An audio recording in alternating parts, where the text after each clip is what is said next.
Jean chapitre 1er verset 40. André, frère de Simon-Pierre, était l'un des deux qui avait entendu les paroles de Jean et qui avait suivi Jésus. Ce fut lui qui rencontra le premier son frère Simon et lui dit « Nous avons trouvé le Messie », ce qui signifie Christ, et il le conduisit vers Jésus.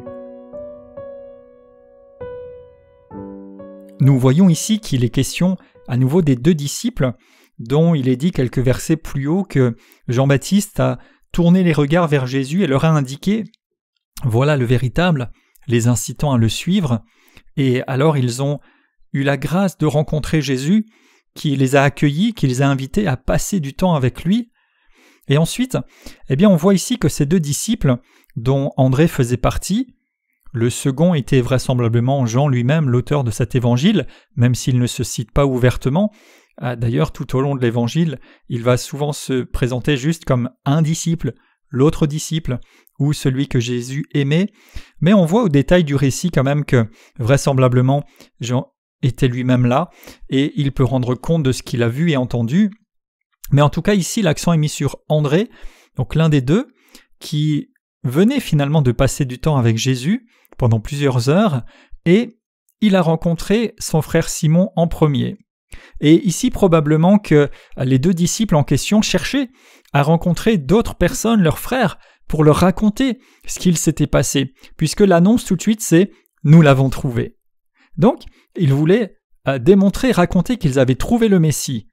Et André a été le premier donc à amener son frère Simon, et certainement qu'ensuite ils ont continué d'annoncer et de conduire bien d'autres personnes au Seigneur.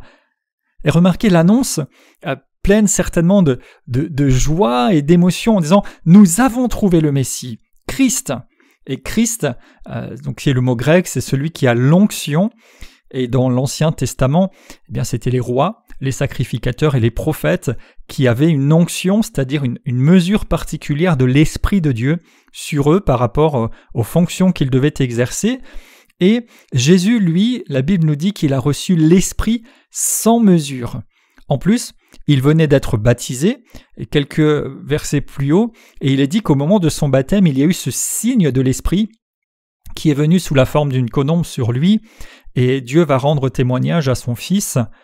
Et Jésus lui-même, plus tard, va lire dans le prophète Ésaïe un passage disant « L'Esprit du Seigneur est sur moi, parce qu'il m'a oint ». Donc Jésus était effectivement le Messie, le Christ, celui qui avait l'onction, et André, ainsi que le deuxième disciple qui ont passé du temps avec lui, ont pu percevoir, faire l'expérience de cette onction, de cette présence divine, de cet Esprit de Dieu qui animait Jésus. Ils ont reconnu ça en lui. Et qu'est-ce qu'ils ont fait? Ils ont cherché à le partager, et au verset 42, donc André conduisit son frère vers Jésus. Donc comme Jean-Baptiste avait envoyé ses deux disciples vers Jésus, à leur tour, et en tout cas à son tour pour André ici, il conduit quelqu'un d'autre vers Jésus. Et on voit ici le principe de la vie de disciple, une continuité, une multiplication, qui a commencé tout doucement à ce moment-là et qui ensuite est allée de plus en plus et jusqu'à nos jours. En fait, quelqu'un parle à quelqu'un et qui parle à quelqu'un et qui, à chaque fois, la clé commune, c'est d'amener les personnes vers Jésus. Donc chacun son tour amène d'autres vers le Seigneur et Maître Jésus. Et nous sommes appelés à être participants de cette dynamique-là, de partager Christ autour de nous. Leur premier réflexe ici, c'était d'aller partager ça avec leurs proches. Est-ce que nos proches, est-ce que notre entourage est au courant de notre relation avec le Seigneur? Remarquez aussi que aujourd'hui, André est moins connu par la plupart des gens que Simon, qui deviendra plus tard l'apôtre Pierre. Mais pourtant, c'est André qui l'a conduit vers Jésus. Qui sait ce que le Seigneur peut faire d'une personne vers qui il vous conduit à témoigner?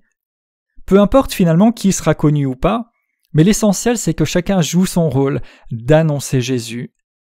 Et il y a bien des inconnus aux yeux du grand public qui sont disciples du Seigneur, et leur obéissance, même si elle n'est pas très flagrante pour beaucoup, elle est vue par le Seigneur. Celle-ci ne se mesure pas à la notoriété ou à la popularité humaine, comme c'est tellement d'actualité de nos jours, ni à une cote de connaissance, ni à quoi que ce soit, d'autre qu'au regard du Seigneur. André a été un instrument particulièrement important à ce moment-là, parce qu'il avait vécu un moment avec le Seigneur et qu'il a amené Simon, qui deviendra Pierre, vers Jésus. L'annonce qui est là, c'est « nous avons trouvé le Messie ».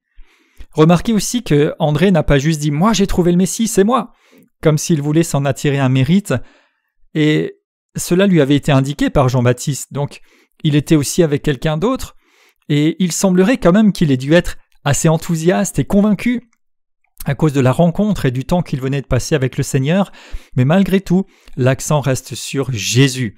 Le sujet de joie, la motivation, l'enthousiasme et tout ce qui va avec font partie de l'annonce de l'Évangile.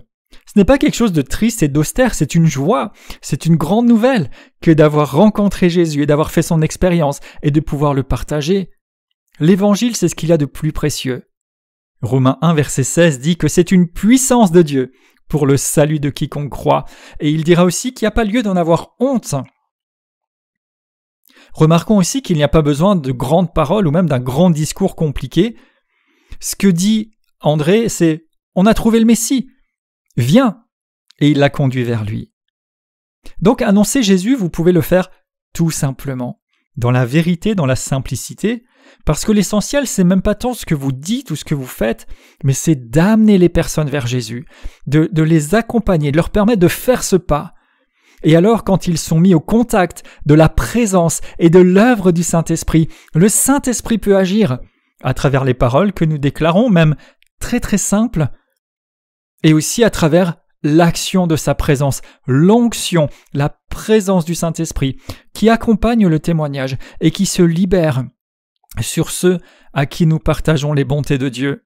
C'est en effet au Saint-Esprit de convaincre le monde de péché, de justice et de jugement, et il est dit aussi en 1 Pierre 2,4 « Ma parole et ma prédication reposaient non pas sur des discours persuasifs de la sagesse, mais sur une démonstration d'esprit et de puissance. » À la fin des évangiles, Jésus envoie ses disciples en disant « Allez, faites de toutes les nations des disciples, enseignez-leur à observer ce que j'ai prescrit. » Marc 16, il dit « Voici les signes qui vous accompagneront. » Et au verset 20, il dit « Le Seigneur travaillait avec eux en confirmant sa parole par les miracles qui l'accompagnaient. » Donc, conduire à Jésus, quelqu'un peut se faire à travers notre propre témoignage, oui, mais en les invitant à vivre à leur tour la réalité du Seigneur Jésus-Christ, peut se faire à travers la parole de Dieu, sa présentation, peut se faire par la prière, aussi par la communion des croyants, puisqu'il est dit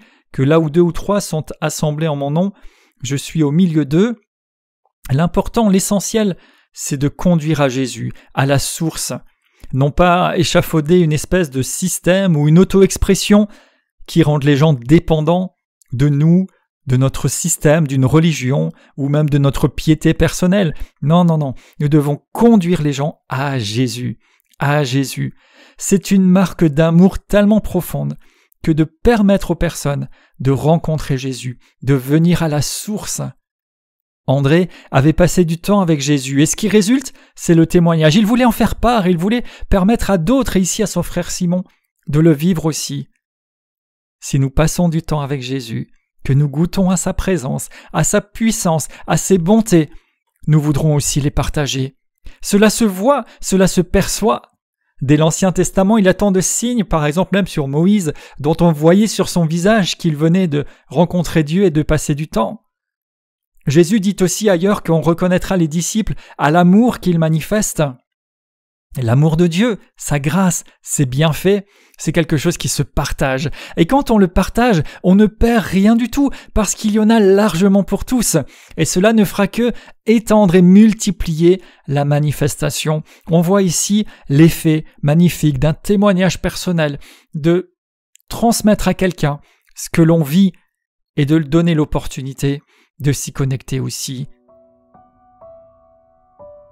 Alors je déclare qu'ayant rencontré Jésus, et étant désormais en relation avec lui, je conduis aussi d'autres à lui. Je prie pour être sensible et je déclare que je saisis les occasions d'annoncer et d'amener des personnes vers Jésus. Je renonce à toute forme de retenue, de blocage inapproprié Je renonce à des rituels, des habitudes. Et je décide de prioriser et de valoriser la présence vivante de Jésus, de l'annoncer et d'amener les personnes à ses pieds. Je crois et j'ai confiance que peu importe le regard que je peux poser sur moi-même, alors que je conduis d'autres à Jésus, le Saint-Esprit agit. Mon témoignage s'accompagne de la puissance de Dieu. J'annonce par obéissance et le Seigneur Jésus-Christ travaille avec moi en confirmant sa parole à sa gloire.